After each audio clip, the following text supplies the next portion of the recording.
So, Peter, what is the club's policy on membership fees for both 2020 and 2021? And what options are you considering on donations, discounts, refunds?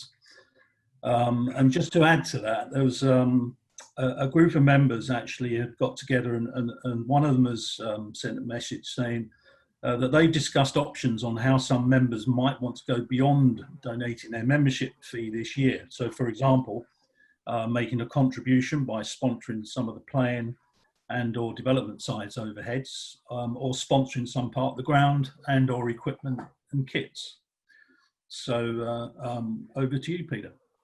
Thanks, Mike, and good evening, everyone. Sorry we can't be with you in person, because I know these are always enjoyable occasions.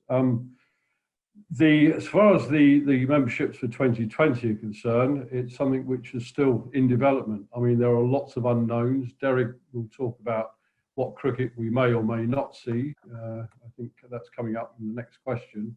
But suffice to say, membership does account for a huge slice of our income. Ian's been through the figures. I think we are into survival mode, to be quite honest. That doesn't mean to say that that we haven't got a future.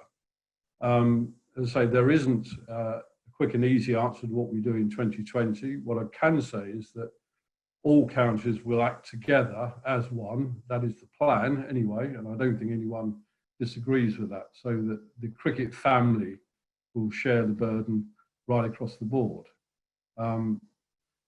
Looking at, I mean, certainly we hopefully are going to be able to tell you something fairly soon. I think in the next couple of weeks things will become clearer when we know what cricket will be played, what access to cricket there is, what access you as members might have to it, whether that's through streaming or whatever. But we are obviously very aware of the issue. It's something which is uppermost in our minds.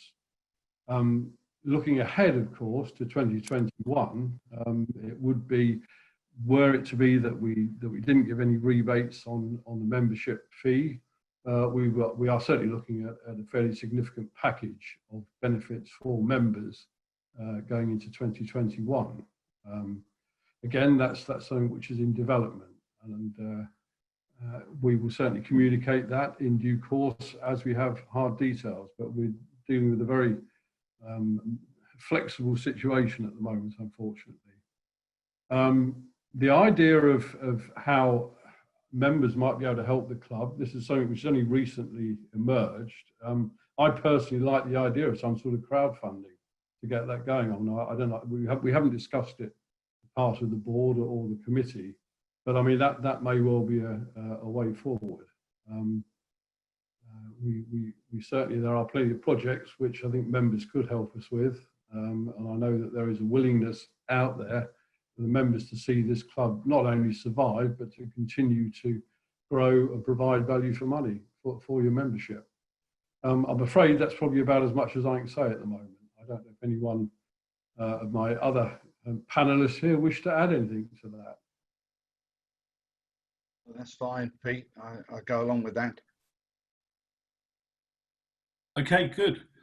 Without further ado, let's move on to the next set of questions, actually, which directing towards Derek Bowden, our Chief Executive. So, Derek, obviously, once again, many questions coming on this topic. What is the likelihood of any cricket being played at Chelmsford this year, and what type? Also, your view on the likelihood of any crowd being allowed, or will it just be behind closed doors? Noticing, of course, that Surrey and some other counties' recent statements on the potential of allowing limited crowds. Thanks, Mike, and good evening, everybody. I think the short answer to the question is that it's quite possible. We had an announcement today from ECB that the season won't begin until the 1st of August. That's not surprising, I think, to those of us involved in cricket in the game over the last few weeks. And a body called the Professional Game Group, which is a subcommittee of the ECB comprising a number of 3, in fact, CEOs of county cricket clubs along with the ECB, have been putting together some thoughts in terms of what the season may look like and what the structure of the game may look like. And I think some of that has already been leaked in the media. But essentially what we're looking at is on the assumption that the grounds are biosecure and we are safe and there is no further peak in COVID-19. What we're looking at is certainly red ball cricket and one format, I suspect, of the white ball game, almost certainly the T20 Blast. These are quite likely to be regional in terms of structure and slightly different from the way in which we've been playing cricket for the last 100 years, probably, certainly in terms of red ball cricket. But it is the intention that the counties will host competitive red ball cricket in August and September, as well as a competitive T20 Blast campaign, probably in the latter part of August going into September. If for some reason August isn't possible, that group is also looking at what kind of cricket could be played if, sadly, we only have 1 month of live cricket in September and maybe the first week of October.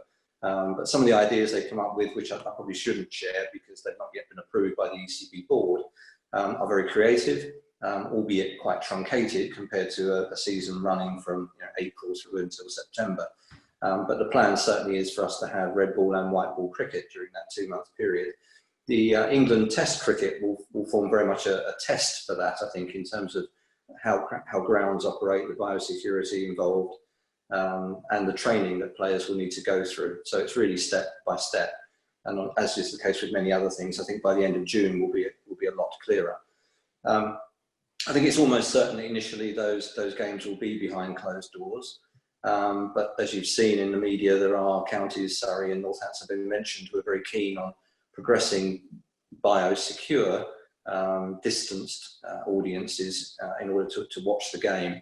And that's something that we would all support. If we could demonstrate and be comfortable that it is safe for people to come to the ground, safe for the players and other staff to be at the ground whilst cricket is being played, then we'd love to do that. So I think probably at the moment, worst case scenario is some form of behind closed doors. Best case is that there will be some cricket played in front of limited crowds.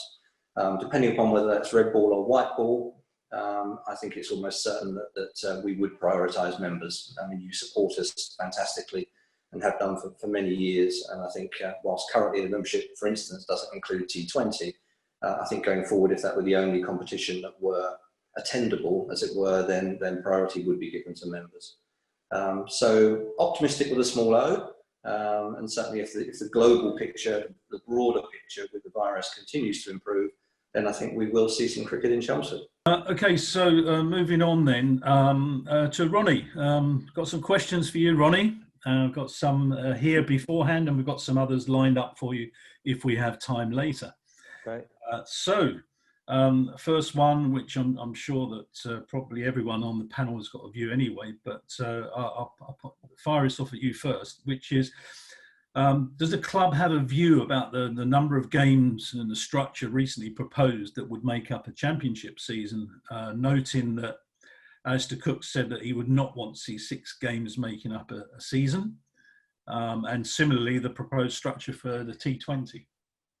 I was always brought up with the view of half a loaf is better than no loaf at all.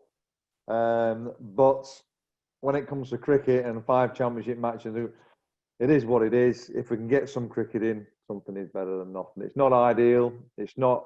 Is it right as well? I mean, we're looking at arguably Essex will be in the toughest division. There's no doubt about it. For me, whoever wins that division should go on and win the county championship. Not just because of the number of Division 1 teams possibly in that group, but you know, it's just how it's fixed. It's how it is. What can you do about it? You can try and be disappointed, argue, and come out with a quote for press or the newspapers, but it is what it is, and you just deal with it. And that's what we've had to do at Essex for many, many years. As we know, we sort of cut our cloth accordingly. And if this is the case, this is what we'll do. So we're prepared for anything that's thrown upon us. And our players, our staff, our management team will be equipped to take on any challenge. And like I said all along, we can't guarantee the result of any game, but we can guarantee a world-class performance on and off the field. And that's what we're determined to do. So, yeah, when it comes to it, no, it's not ideal. But if we've got 2 months of a window to play some cricket, you know what? Let's do it. Let's play. You know, we need some sport behind closed doors. You might have to watch from your laptop. You might have to watch from Sky. I don't know. Who knows? It's a crazy, crazy time. But like I say, we've got to try and look at the positives and try and keep the glass half full rather than half empty. I mean, just to pick up on what Ronnie said, I think it is going to be an unusual season. That's not caused by cricket. It's not caused by the sport. It's caused by, as we know, the epidemic, the pandemic. I think cricket has an opportunity to bring some joy into people's lives, and whether that's via Sky, via streaming, or in person, live sport, and in our case, live cricket, can make a real difference to people. And I think it'll make a difference to the players to play, to be honest. But I think it'll make a big difference to the population to see live sport actually broadcast in their homes. There's only so many replays of 2019 matches you can watch, I think, and the opportunity for cricket is to entertain and, as I say, to bring joy, and we'll need that in the summer. Yeah, and it would, of course, it would be a pretty busy summer if you look at the time limit, the number of weeks and the number of games that we would be playing. 4-day games and then the T20 Blast. We would certainly be fully rammed in, with cricket for 4, 5, 6 weeks, and that would be a real stretch for the guys who are looking after the ground and the players, and it would be exciting, I think, if we are able to watch it or stream it somewhere, and if you get a chance to see something, because there could be some very exciting cricket there. So I think we need to hope, keep our fingers crossed, and hopefully we get a chance to see something, because I still think that would, as Ronnie said, that would be a very entertaining period of time. And I think it would show us that, we're pretty well equipped. When you look at our squad, we're pretty well equipped to handle that. And so I think that would be a great challenge, and I could see us doing very well. So, we would welcome that opportunity to be playing, taking part in that. John, Ronnie, you were saying, sorry, go on. Sorry, I think the feedback we've had from the ECB is that the experiment in Germany with the Bundesliga has gone particularly well, much better than they expected, with viewing figures at least 3 to 4 times higher than they predicted. If we can capture some of that, then obviously that's positive as well. Yeah. So I think what it demonstrates is that people are desperate for some sport, aren't they? They want to see that, they want to be involved, and we know we've got a super membership there that just loves watching and supporting Essex, and the sooner we can get back out on the ground and give them some entertainment, the better. So I think let's remain cautiously optimistic, is how I would put it. I mean, I think what happens in the test matches will be will give us a good idea. I mean, I guess my only fear of that is, of course, if you get one player going down with the virus during that game, you end up with having to isolate the whole side. And what that does to a test series, it would be sort of somewhat chaotic. And you can imagine, in day one of the players gets tested. Well, they've all got to isolate for 7 days or whatever it is. So that's the end of that test match, in theory. And I don't know, the broadcasters would be pretty fed up. So I don't know what the contingency is if something like that was to occur. I don't think that's something that we've actually gone into too much, but that would be a major problem for the ECB if you ended up losing a whole test match, after day 1 or day 2 because of because of the virus. But I guess that's a gamble you have to take, isn't it? Especially if you're 99 not out overnight, John, it won't be too good, that would it? Yeah. No, but it's true. Yeah, I mean, there'll be some disappointment, but it's things like that, and you're going into the unknown, and we have to be prepared, to accept the challenge, and everybody has to, stand up and be accounted, and and give it our best shot, which we, in typical Essex style, will always do. So whatever they ask us to do, and whatever's needed to bring cricket to Chelmsford, we will certainly do. So let's remain cautiously optimistic about some good cricket at Chelmsford, but if not at Chelmsford, games where Essex are involved, and we can get it out on the TV or stream it, and we can be involved, because that's what people want to see. So let's keep your fingers crossed on that one. And just on the comment earlier, before we move on to the stuff, the gentleman talking, I know we're a members club and it's not a season ticket, so obviously slightly different, but from what he said was about any support, financial support, and that's just typical Essex members, that. It really is. Rather than you know, the first question, maybe, I don't know, maybe we've had thousands of people whinging in the morning about, you know, having paid up, but that's an incredible comment, to be fair. And, you know, I will relay that back to the players and the coach about the members and supporters, you know, are asking about the players in the sense of, you know, how we fixed, and the support that you get from this club is just incredible. It really is. And, you know, before we go on to the stuff, Mike, I just want to say, what was that guy's name again? What was the gentleman's name? Who asked the question? Yeah. I don't have that actually, Ronnie. Right, okay. Whoever that was one that came in beforehand where we... I bored you googly there, Mike. Bad luck, mate. Oh, Bored you through the gate. I'll never put it through the gate, mate. But anyway, whoever it was, and the comment, were absolutely brilliant. And I've had a few messages as well on social media and bits and pieces. And we're a cricket club, and the people, the members and supporters, as our chairman's mentioned before, are quite incredible here. They really are. And for that to be one of the first, you know, debates or chats is just incredible, really. So thanks everybody and the support so far. Moving on to that next question for Ronnie, which is a good question. Yeah, looking forward to the future makeup of the team. There does seem to be some promising prospects coming through on the bowling front. However, with the departure of Ravi, other senior batsmen nearing the end of their careers, plus Dan Lawrence's progress and prospects for international cricket, Essex will need to replace some considerable batting talent within a short period. What is your view on potential replacements from the club's second 11 and academy? From overall perspective, I think the guy who's or the lady who's mentioned there, yeah, the right regarding our bowling department. We've got some really good backup, as well as obviously our frontline bowlers that have been exceptional the last 4 or 5 years. Our bowling attack, naturally supported with Simon Harmer and the spin department. Aaron Ninja for the T20 finals day. 2 games to come on and put on a show was unbelievable. But our pace attack, obviously headed up by Jamie Porter, a local lad who's been fantastic. Sam Cook, Aaron Beard coming through last year. The young guys coming through, supported by a top overseas player, which the committee have got behind, has been great. So we do have some real good young bowlers coming through the ranks. We've got 3 or 4 who maybe haven't played much first class cricket or little at all, who, if we had injuries at the top level, would come in and I believe would perform for us. I really mean that sincerely. On batting front, we've obviously got, as a gentleman or ladies adhering to there, Alistair Cook and Ryan Tenduskarte. How many years are they going to play? We don't know. We're hopefully going to get as many years as we possibly can. Ravi leaving, there's that number 5 spot. We have obviously a lad there who, in Varun Chopra, who has been Essex now for 2 or 3 years, and he's won a few trophies.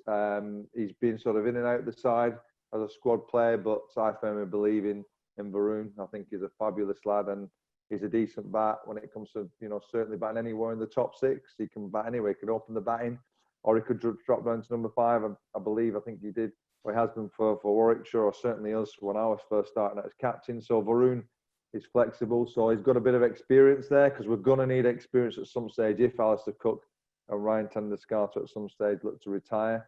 So that number 5 spot could be available to Varun Chopra. But saying that, Rishi Patel came in last year and did well. Got Feroz Kushi. We've got young Pepper. We have a few guys at number 5 who would be really nice to get them some games in. Is that going to be this season with 5 championship matches? I can't say. That's down to Anthony McGrath on what he feels. But one thing's for sure, if one of those young players is looking good and right up to the position of performing and winning games for Essex, age is no concern for us, as we've proved that over the last 4 or 5 years. If they're good enough, they're old enough, and they'll get the opportunity to perform and do well for the county. And we want these youngsters to come through and, wear the Essex badge with pride. Like we've seen, looking at the top order, obviously Alistair Cook played so many test matches, but you're looking at Brownie, you look at Tom Wesley, look at Dan Lawrence, as mentioned there. The young batsmen that have come through, we want that to continue, and even more. We've got 3, 4, 5 young batsmen coming through as well. The academy is mentioned. So we're confident that we're still producing fine Essex cricketers, and long may that continue. That is not going to stop. There is no doubt about it. We are a cricketing county, we're a sporting county, and we've got exceptional players in all forms of the game coming through. So I've no issues. Even Paul Walter, listen, He can bowl left arm quick, as we know. There were one or two issues with niggling injuries and finding his way in the game. But he was leading run scorer in the Essex League about 4 or 5 years ago before he joined us on the staff. He can bat. He's a solid number 6 for me in Championship cricket once he gets himself, sorted and understanding the game. So there are plenty of options. And then you're looking at the wicket-keeper option, Adam Wheater. We've seen what he's done over the years, and he's really came good with his wicket-keeping last year. A lot of pressure. James Foster, a legend of the club, with the gloves and batting. His Fozzie, started with me as a young player. Adam Wheater coming in, a little bit of overall pressure there for sure, and taking Fozzie's spot. I mean, his keeping last year, Adam Wheater, was exceptional. So I was really, really chuffed to see him progress last season. And overall, as our chairman, John Faragher, said earlier, we've got a good balance of a squad here. It's just, praying to God that, our chief exec and our chairman, we keep the finances. That's our treasurer, just getting the finances to keep these squad of players together. That is going to be the challenge for me. And if we do that, I do believe we'll get success over the next 4 or 5 years. I really do. I mean that sincerely. Or at least we'll be challenging for success. And that's all we can ask for from these guys. Yeah, I think that's well said, Ronnie. And also, so let's not forget, we've got a super setup, in the backroom staff as well. Everybody's from Anthony McGrath and Chris Philpott and Chris. I mean, these guys are they're all committed to the club. I mean, and they're very passionate, and they've got the same ambition and same drive as you and I and the rest of the board and the committee have in taking Essex, keeping Essex at the top, but then pushing on and continuing to develop and bring on our own players. And that's a great attitude that we've got. And it does spread right through the club. And I think that's one of the great things about Essex, and we will continue to do that. You only have to walk in the place, into the offices, and you see that. So we have developed here, and that's through all the management team. They've brought people on, and we've created that super environment. And to me, if you get that sort of behaviour and attitude right, then you can go on and do marvellous things. And I often use that phrase that suddenly the impossible becomes possible. And I think we have shown that in the way that we run this club, in our attitude and the style and our approach to the game. And long may that continue. I mean, I think we've every reason to be absolutely confident about moving forward, and providing the game can sort itself out. And I think if we're careful, and we will continue, obviously, to be very careful with the money, but we recognise that, we need to keep, the side has to grow. And that's what we will be focused on. Somehow we will have to find a way to make that happen. But at the same time, making sure that we look after the club. But we do recognise that, we have to keep the squad, and we have to be planning for the future. And that's something that Ian and Derek are very focused on. When we talk about the money, those guys know how important it is that the financial structure and stability of the club is there. But unfortunately, they do also recognise that we have to invest in the playing side at the same time.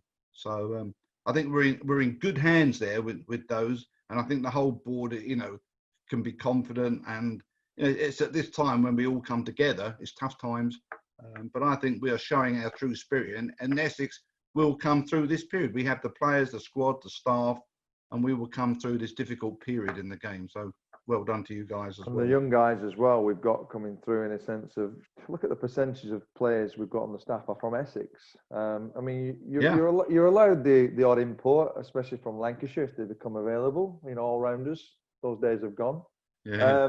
But, we make mistakes. We do make mistakes now and again. I mean, bringing Simon Harmer in, because we couldn't find anybody local or even nationally to fill that spot as a spinner. And I remember listening to BBC Radio Essex and Dickie Davis commenting about it, saying, "Oh, we lack a spinner." You scratch your head, going, "God, you want to provide a spinner for the club, but how are we going to do that?" And you have to bring, somebody from, as this case, abroad, and Simon Harmer to do that job, and then the rest of the team gel. And we've got some really good young cricketers coming through. That's Essex. That is our DNA. We produce fabulous cricketers. If not, then maybe we have to bring the odd cricketer in for our guys to step up a level and learn from, your Simon Harmers. And, Ryan Tender-Scarter's come in. I mean, he's been here as one of ours now. We consider him as, he's an Essex boy. But he came in and filled that role for us and done exceptionally well over many, many years now, and captained the club to great success. So Oh, yeah. You know, if overall we want to bring our own young guys through, and we'll continue to do that. So I don't really see that an issue, especially chatting to Keith Fletcher. That you know, there are some young guys still, that 14, 15-year-old who've got that ability to go on and get a professional contract at some stage. I've got a few more questions, but at this point, actually, because there's a good question that's come in on the Q&A that I'd like to pick up now with Ronnie, because it's very topical and it wasn't asked beforehand. So Ronnie, how are the players coping with this level of inaction, and how would the club intend to get players fully fit for what could be a very compressed season, and how long will it take them to get fit?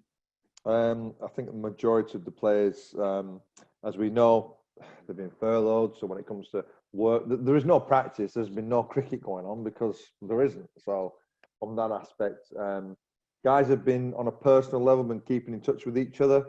They've been playing, unlike we are here on Zoom, they've been playing bingo together. They've been mentally just keeping that focus. And I think that's really important from the aspect of everybody's finding it tough at the moment, whether you're a cricketer or not. But especially in the cricketing world, as I know myself, you're used to a routine of life, playing professional sport with a bunch of guys that you go out to battle with. And when that's taken away from you, and you're confined to a space like we have been, it can be really tough. So we've been very mindful of that. Our chief exec and his team, Derek and the guys, Dan Feast as well, with Anthony McGrath, the head coach, have been in regular contact with our players, which has been really good. On a personal level, talking about health and well-being, and health and well-being chat is, been for a jog here, been for a jog there. We're not timing them and things like that. You know, they're not working, but guys have got their own, personal levels that they want to keep to from a health and well-being perspective, and that has been maintained from what we believe. And end of the day, we'll see, I guess, first day when they rock up. Fundamentally, I want to make sure these guys are fit and healthy and right to do battle, and we're very, very confident, having spoke to a lot of them, that will be the case, and we've got plenty of players to pick from. So there's been no cricket practice. The ground is in great condition, as you can imagine. Blimey, the groundsman is Stuart Carrison. It's been phenomenal, Nick, Derek, isn't it? I mean, there's no action been going on, so it's the best garden you'll ever want to see. I think he's into the Chelsea garden show, I'm sure, from that point of view. But we're just waiting. The players will be fine. They're a good set of guys. So fitness-wise, cricket-wise, cricket skills and fitness-wise, naturally, it's a tough one to call on at the moment. But for me, like anything else, I'm identifying this squad of players, fitness and attitude. All right, preparation is important. The preparation has been minimum, but it has been for everybody in the country. So we're on a level playing field. But fitness comes from here, comes from the heart. So as soon as those guys are ready to go out and play cricket, they'll be fit enough for me, because it comes from here. And the best players I've ever seen and played with, they train, look after themselves, but when it's time to step up, they do. And then, we're looking at not many games this year as well. So I think from the perspective of fitness-wise, anybody can break down. You can get hit on the hands at cricket and bust your finger to the first ball. You can pull up, run up to ball. We know bowlers, God, what they put their bodies through. They can pull up, any time. It's just the nature of the job and the game. So that aspect, we have to make sure we've got enough squad players to cover that if that was to happen. It's not ideal, but that is part of cricket. If people get injured, people pick up niggles, people get hit, people get hurt.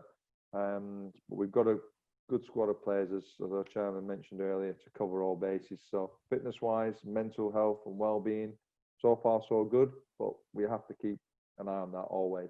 That doesn't stop. Good. All right, many thanks, Ronnie. Let's move on now. A few more questions before we can get on to some other open ones. Derek, another question for you, Derek. This is on ground development and the work being done on the ground. So what will happen to the proposals to refurbish the county ground?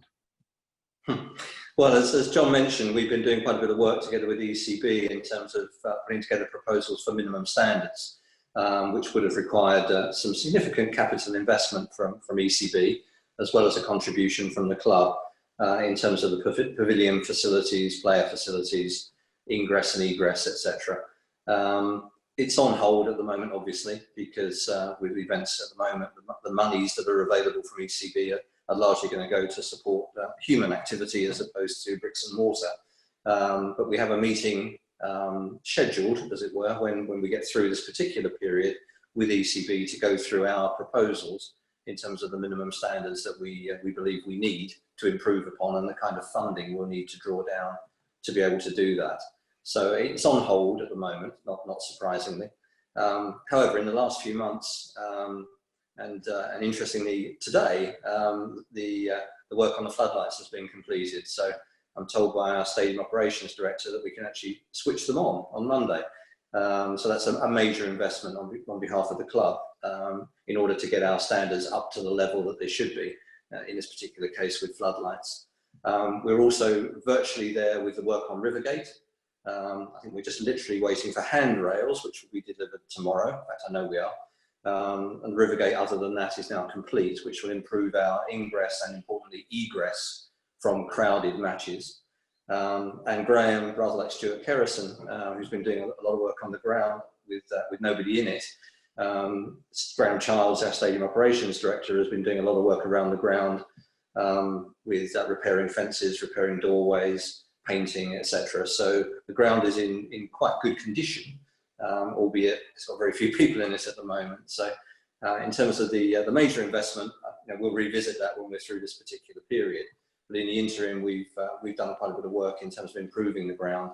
I think the final improvement, hopefully before the season begins, will be a new toilet block over in Boundary Corner, which I know the members will greatly appreciate, as will many others.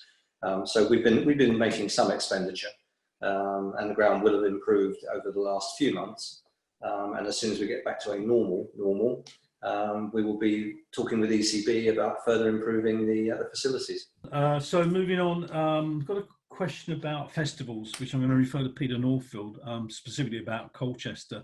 Noting the impact of the 100 on the Vitality Blast schedule this year and assuming next year's will be similar, what's the possibility of Essex having a Colchester festival in 2021? You never say never, but next month seems a lifetime away in planning terms at the moment. None of us know what social distancing measures will be around. We haven't really given it any thought, to be honest. We can all guess what the possibilities are, but I would think it's highly unlikely. But I don't know if anyone else has got a view on that.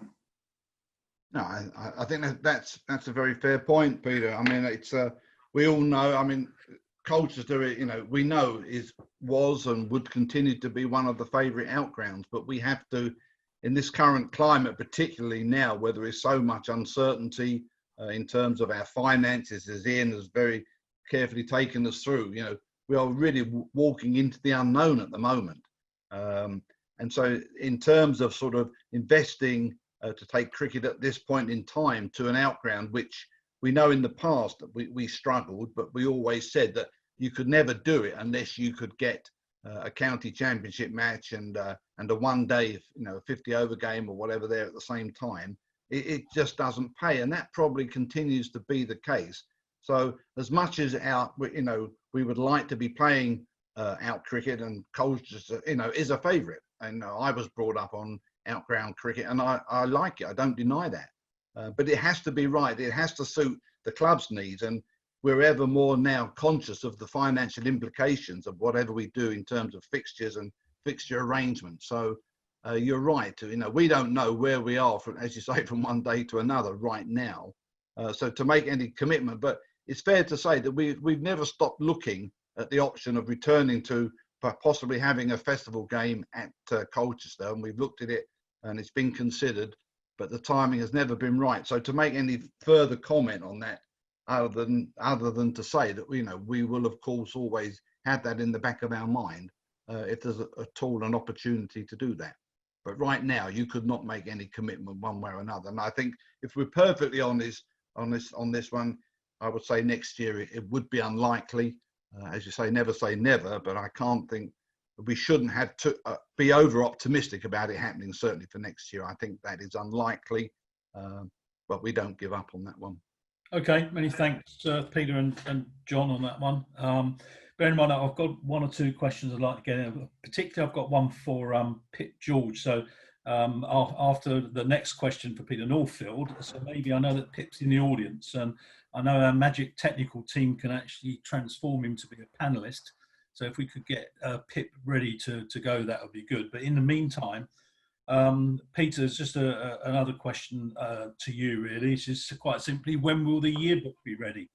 I'm told it's at the printers. I'm told it will be mailed to Life members and Premiership members very shortly, and will be available online through the shop. So I think it's imminent.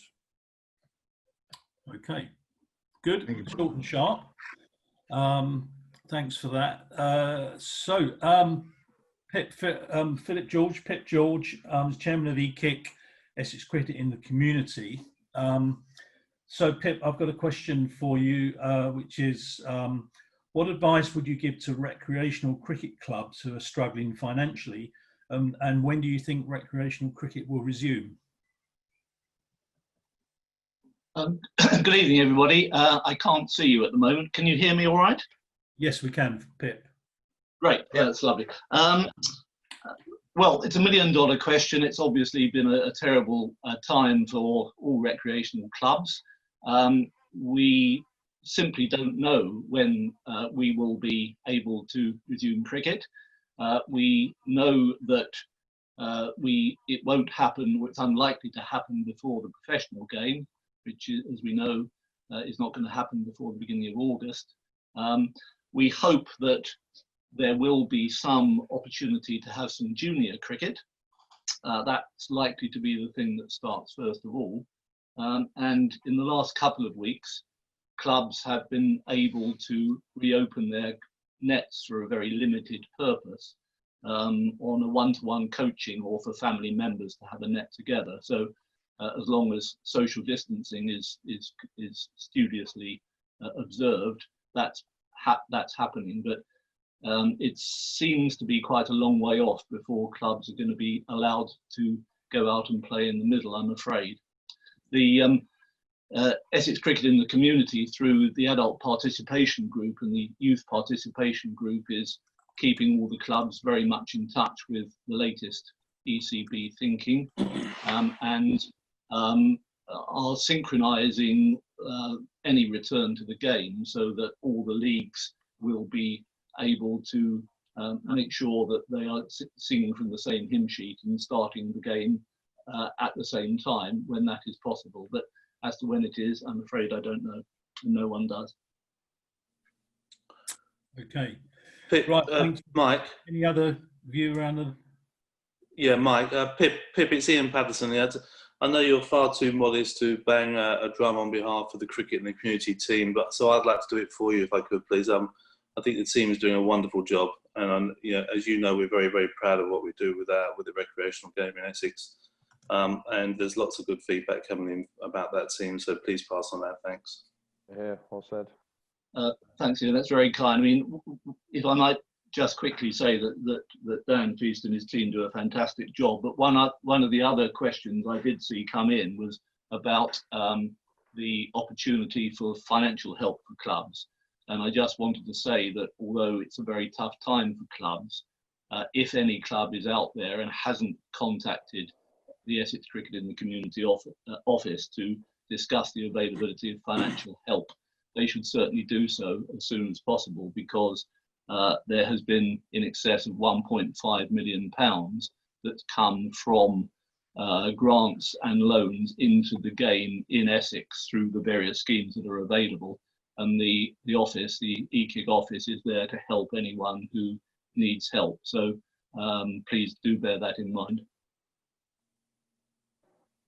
Okay, lovely. Many thanks, Pip. I know we're largely running out of time, but we did start a little bit late. We've got one or two more questions. I've had a couple of questions in.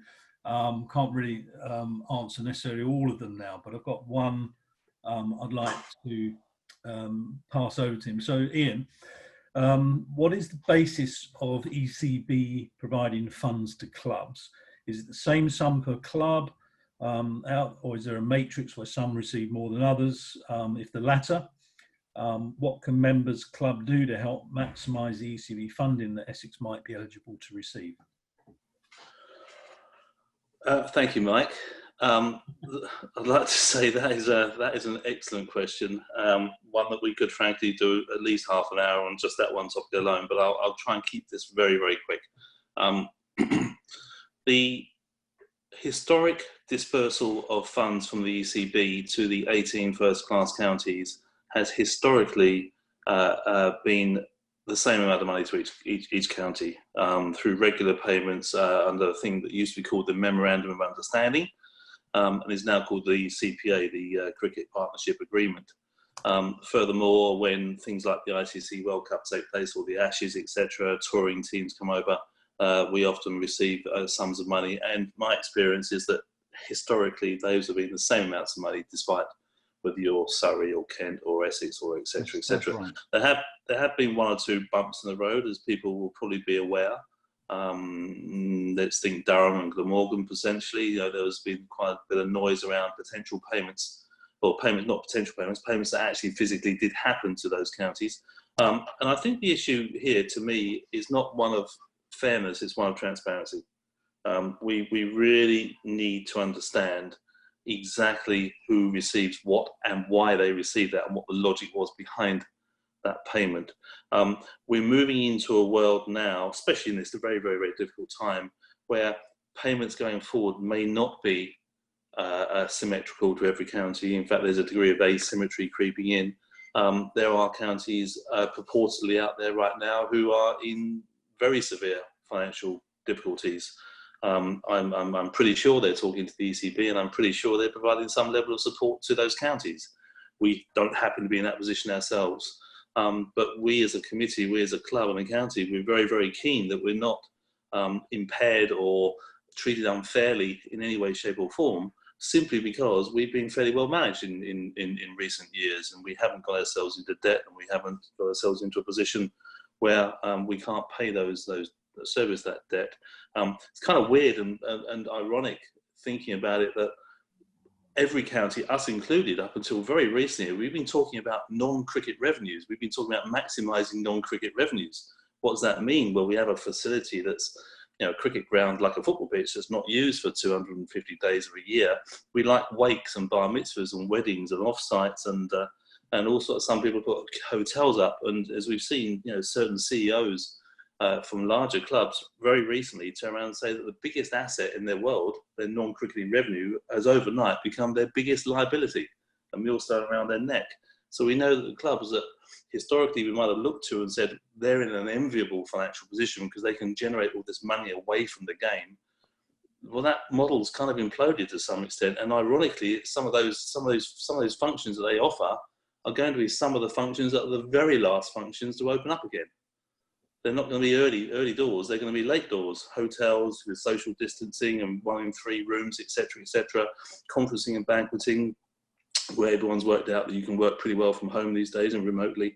So I think the degree of symmetry around payments is going to increasingly diverge, and that is a worry, and it is a major concern. And what I would say to the ECB, and what I have said, and what I know John for a fact has said very, very vehemently, is we must have transparency. We're going to be reasonable about this. We're sensible grown-up adults. We have a commitment to the whole game of cricket in this country and all counties within it. It's not all about us, but we do not want to be treated like idiots. We want to understand exactly where that money is going and why it's going. And there'll be a day of reckoning somewhere down the road when we can catch up and iron things out. So it is a very good question. It's a very pertinent point. It's something we're very concerned about. In terms of what can one do about it, well, I guarantee you that this particular topic is probably at the top of the tree as far as we're concerned. I know John was banging a very loud drum literally yesterday in the chairman's meeting on this very topic. So please be aware that we are taking this one very, very seriously. I've got 2 messages to pass on. Firstly, from Stephen Tockley to, could I ask Ronnie if he would be able to convey the best wishes to all members of the players and coaching staff, and thank them once again for their wonderful performances last year. Nice one, Stephen. Lovely, mate. Brilliant. Will do. Good. And from Melly Barrett, not a question, but please pass on profound thanks to everyone involved in this forum particularly clever IT people. Really interesting, valuable and civilised. Best wishes, Mike Smith. What about you, Mike? We'll bring this to a close now. So first of all, thanks to everybody who's taken the time to join this, our first virtual forum. I hope it's proved to be enjoyable, successful, but also informative, and it's kept everybody in the picture, because without you guys, without the membership there, this club is nothing. So as we said earlier on, we plan to run further events. There'll be some different people showing up to give their views on cricket and whatever else is the flavour of the moment. But just to say, look, everybody, stay very safe, stay very careful.